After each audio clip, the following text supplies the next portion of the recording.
Friends, welcome to UVC మస్తీ. ప్రముఖ TV actor పవిత్ర జయరాం గారి మరణం ఇండస్ట్రీలో పెద్ద సంచలనం సృష్టించిన సంగతి అందరికీ తెలిసిందే. కన్నడ సీరియల్స్ తో కెరీర్ స్టార్ట్ చేసి త్రినయని సీరియల్ ద్వారా బాగా పాపులారిటీని సంపాదించుకుంది పవిత్ర. పవిత్ర జయరాం గారు చనిపోయిన విషయాన్ని వాళ్ళ ఫ్యామిలీ మెంబర్స్ జీర్ణించుకోలేకపోతున్నారు.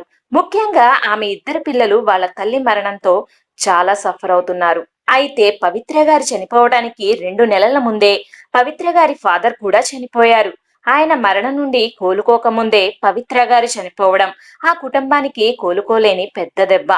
ఇది చాలదు అంటూ ఆ కుటుంబానికి బాగా దగ్గరైన తన తోటి నటుడు చందు కూడా పవిత్ర గారి మరణాన్ని తట్టుకోలేక ఆత్మహత్య చేసుకున్నాడు.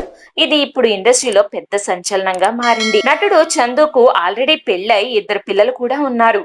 అయితే కోవిడ్ టైంలో చందుకి పవిత్రతో రిలేషన్ స్టార్ట్ అయిందని, అప్పటి నుండి ఎంతో ప్రేమగా చూసుకున్న నన్ను పిల్లలను వదిలేసి పవిత్రతో వివాహేతర సంబంధం పెట్టుకున్నాడు అని చందు భార్య అసలు నిజం బయటపెట్టింది. ఈ విషయం వైరల్ గా మారడంతో పవిత్ర జయరాం మీద నెగిటివ్ కామెంట్స్ చేస్తున్నారు అందరూ. భర్త హింసిస్తున్నాడు అని భర్త నుండి వేరైపోయిన పవిత్ర తిరిగి పెళ్లి పిల్లలు ఉన్నవాడిని ఎలా పెళ్లి చేసుకోవాలని అనుకుంది. అలా చేస్తే ఆమె పరోక్షంగా చందు భార్య శిల్పకు అన్యాయం చేసినట్టే కదా.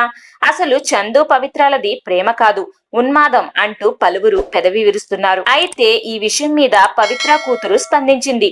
చందు పవిత్రాల బంధం గురించి తప్పుగా మాట్లాడవద్దని, వారిద్దరూ మంచి స్నేహితులని స్పష్టం చేసింది. ఫ్రెండ్స్, ఈ విషయంపై మీ అభిప్రాయం ఏంటో కమెంట్స్ లో తెలియజేయండి.